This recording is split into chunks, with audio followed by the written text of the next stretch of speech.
Good evening and welcome to my channel. 4 years ago today, Russian tanks crossed into Ukraine, and right now, the man who was supposed to be Ukraine's greatest ally is doing something that Vladimir Putin could never do on the battlefield. He is forcing Ukraine to the negotiating table at gunpoint. American gunpoint. Here is what happened in the last 72 hours. Donald Trump's envoy, Steve Witkoff, met with Russian officials in Abu Dhabi. The White House then sent a framework to Kyiv. Zelenskyy read it, and according to 3 separate European diplomatic sources cited by Politico, he pushed it back across the table. The framework reportedly required Ukraine to formally acknowledge Russian control over territories Moscow currently occupies. That means Crimea, Donetsk, Luhansk, Zaporizhzhia, and Kherson. Combined, that is approximately 20% of Ukraine's internationally recognized territory. Zelenskyy's response was one word: no. And Trump's response to that no is what has every capital in Europe in full emergency mode right now. Stay with me. Because what is happening this week is not just about Ukraine. It is about whether America's 75-year commitment to European security is actually over. But let me give you the numbers first, because the numbers tell the story better than any speech. Since February 24, 2022, exactly 4 years ago today, the United States has provided Ukraine with approximately $175 billion in total assistance. That breaks down to roughly $106 billion in military aid, $46 billion in economic support, and $23 billion in humanitarian assistance. To put that in perspective, that is more than the entire annual defense budget of Germany, more than the GDP of Hungary, more than every other country on earth has given Ukraine combined. Now Trump wants to stop, not reduce, stop. The White House has already paused $4 billion in military assistance packages that were scheduled for delivery in February. That pause includes 155 millimeter artillery shells. Ukraine fires approximately 2,000 of these per day along the front line. It includes air defense interceptors for the Patriot systems protecting Kyiv. And it includes intelligence sharing, the satellite and signals intelligence that Ukraine uses to target Russian command positions, ammunition depots, and logistics lines. Without that intelligence sharing, Ukraine's ability to conduct precision strikes inside Russia drops by an estimated 60 to 70%, according to analysts at the Institute for the Study of War. Without the artillery shells, Ukraine's frontline units are already rationing fire to between 800 and 1,000 rounds per day, less than half what Russian forces are firing at them. The arithmetic of that math leads to one place: slow collapse. Now let's talk about what Zelenskyy is actually refusing, because the Western media coverage has been remarkably vague about this, and the specifics matter enormously. The Trump framework, as reported by the Financial Times and confirmed by 3 unnamed European ministers, contains 4 core demands. First, Ukraine must accept a ceasefire along current front lines. That means Russia keeps everything it currently holds, all of Crimea, approximately 70% of Donetsk and Luhansk oblasts, and large portions of Zaporizhzhia and Kherson. Second, Ukraine must agree not to pursue NATO membership for a minimum of 20 years. Third, Ukraine must accept a reduced military ceiling. Specific numbers have not been confirmed publicly, but sources suggest limits on long-range missiles and drone production.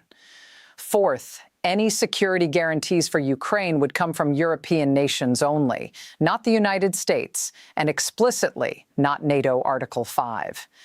Zelenskyy's objections are not emotional. They are legal and strategic. Under the Ukrainian constitution, surrendering territory requires a national referendum. Zelenskyy cannot legally sign away Crimea or Donbass, not without a public vote.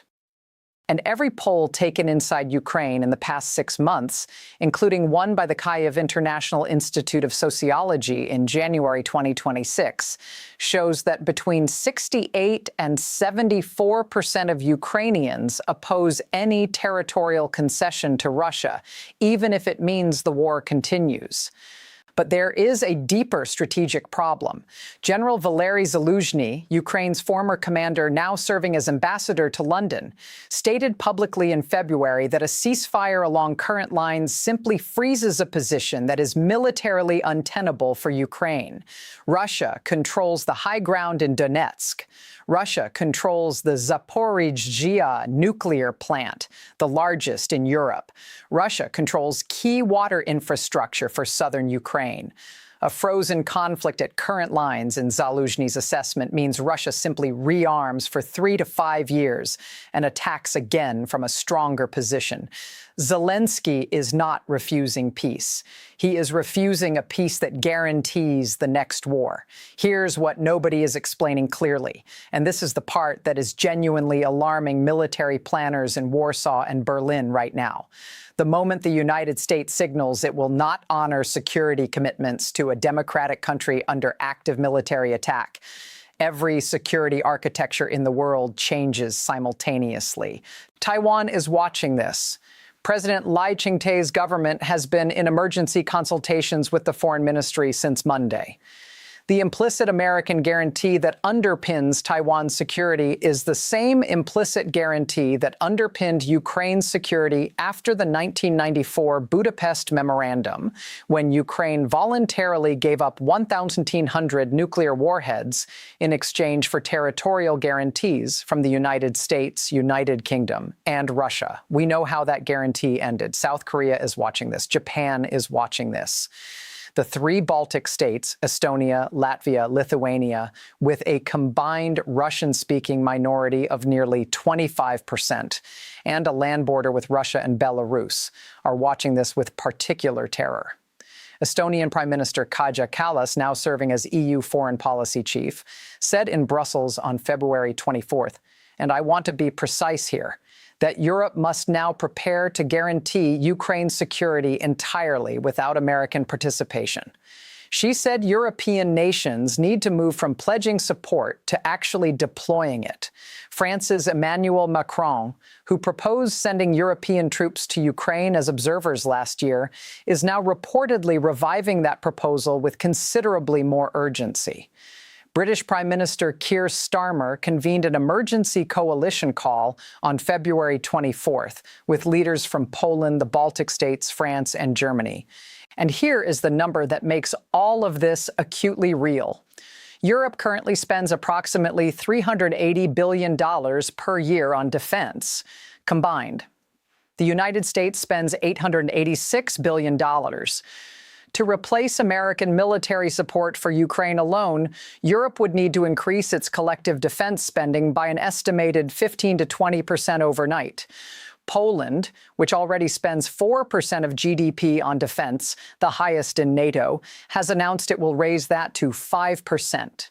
Germany has activated its $100 billion special defense fund early, but these are years-long procurement cycles. The shells, the interceptors, the intelligence infrastructure, none of it materializes in the 48-hour window that matters. Now, let me tell you what Russia is doing while all of this is happening, because Putin is not sitting still. Russian forces have launched what military analysts describe as an opportunistic offensive surge in the Donetsk region over the past 10 days. The Institute for the Study of War reported on February 23rd that Russian units have advanced in at least 4 separate sectors simultaneously, an unusual concentration of effort that suggests Moscow is trying to improve its territorial position before any ceasefire is formalized. Capturing more territory now means more leverage in any negotiation and a better defensive line if a ceasefire does take hold. Russian air strikes against Ukrainian energy infrastructure have also intensified. On February 22nd and 23rd, Russia launched a combined total of 89 Shahed drones and 14 ballistic missiles at Ukrainian targets.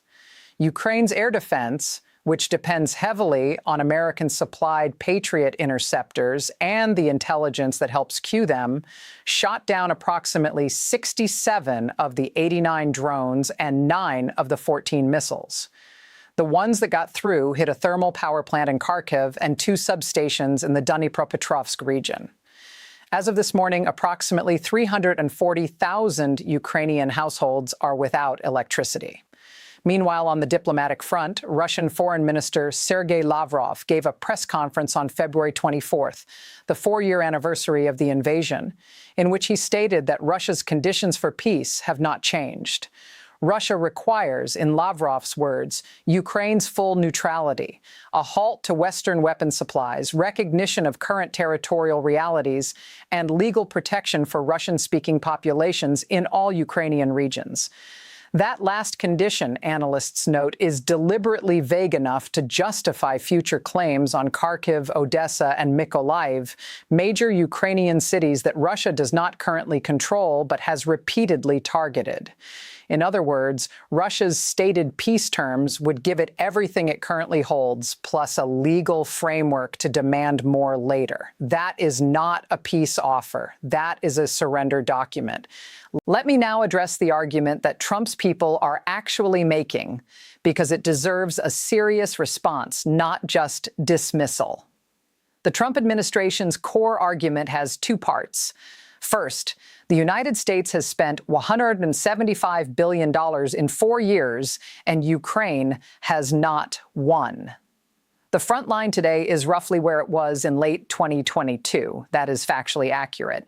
Second, continuing to fund a war of attrition that neither side can decisively win risks escalation to direct NATO-Russia conflict, potentially involving nuclear weapons. That concern is also legitimate.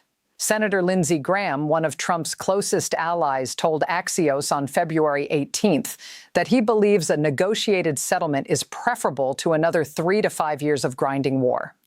J.D. Vance, in a Munich Security Conference speech that genuinely shocked the European establishment, argued that Europe has been free-riding on American security guarantees for decades and needs to take primary responsibility for its own neighborhood.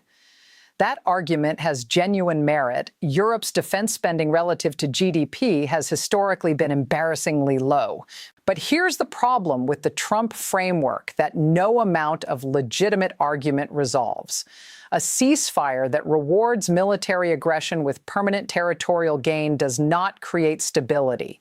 It creates a template. It tells every revisionist power on earth that if you attack a neighbor fast enough and hold the territory long enough, America will eventually pressure the victim to accept the outcome. China has been taking detailed notes on Ukraine since 2022. The lesson they draw from a forced Ukrainian surrender matters enormously for Taiwan's future. Richard Haass, former president of the Council on Foreign Relations, put it plainly this week. He said the United States can end American involvement in the Ukraine war. What it cannot do is end the war itself. What it can do is determine whether the outcome of that war encourages or discourages future aggression by nuclear-armed revisionist powers. That is the stakes. That is what is actually being decided in the next 96 hours. Here are 3 scenarios that define where this goes from here. Scenario A, the negotiated freeze. Zelenskyy, under intense American and European pressure, agrees to a temporary ceasefire framework that stops short of formal territorial recognition, but pauses fighting along current lines. Europe steps up with a security guarantee package. The United States stays involved at a reduced level. Russia accepts because it gets a de facto win even without legal recognition. Fragile, impermanent, but it stops the killing for now. Analysts put this at roughly 40% probability over the next 60 days. Scenario B, U.S. disengagement, European escalation. Trump follows through on the aid cutoff. Europe accelerates its own military support dramatically. France deploys an observer mission that gradually becomes a training mission that gradually becomes something more. Russia interprets European troop presence as direct NATO involvement and escalates strikes against supply lines in Poland and Romania. The war widens before it ends. Probability roughly 35%. Outcome significantly more dangerous than the current situation. Scenario C, Ukraine military collapse. Without American ammunition resupply and intelligence sharing, Ukrainian defensive lines in Donetsk fracture over a 6 to 12-month period. Russian forces break through toward Zaporizhzhia city and Kharkiv. Zelenskyy is forced to negotiate from a position of acute military weakness. The resulting settlement is far worse for Ukraine than anything on the table today. Russia gets not just current territory, but a permanently weakened Ukrainian state. Probability analysts put it 25% if U.S. aid is fully cut. This is the scenario that haunts Warsaw, Tallinn, and Vilnius, because if Russia consolidates Ukraine, the Baltic states are next on a timeline that could be measured in years, not decades. Here is the bottom line. This week is not just the 4-year anniversary of Russia's invasion. It is the week when the foundational question of post-World War II international order is being answered in real time. Does territorial conquest by military force get rewarded or punished? Does the world's most powerful democracy honor its security commitments when honoring them is expensive and unpopular? Does deterrence still work? The answers being written in Washington, Kyiv, and Brussels this week will be read in Beijing, Pyongyang, Tehran, and Moscow for the next 50 years. Zelenskyy is refusing to surrender 20% of his country. Trump is threatening to cut the lifeline, keeping that refusal viable. Europe is scrambling to fill a gap it is not sure it can fill. And Putin is advancing on the battlefield to improve his negotiating hand before anyone can stop him. The clock is ticking. Thursday's developments in both Geneva and Brussels will tell us whether American credibility in Europe survives this crisis or whether February 2026 becomes the month the post-war international order finally broke. Drop your comment below. Type A if you think Trump's pressure will force a deal that stops the killing. Type B if you think Zelenskyy will hold the line and Europe will step up. Type C if you think this ends with Russian troops further west than they are today. The clock is ticking.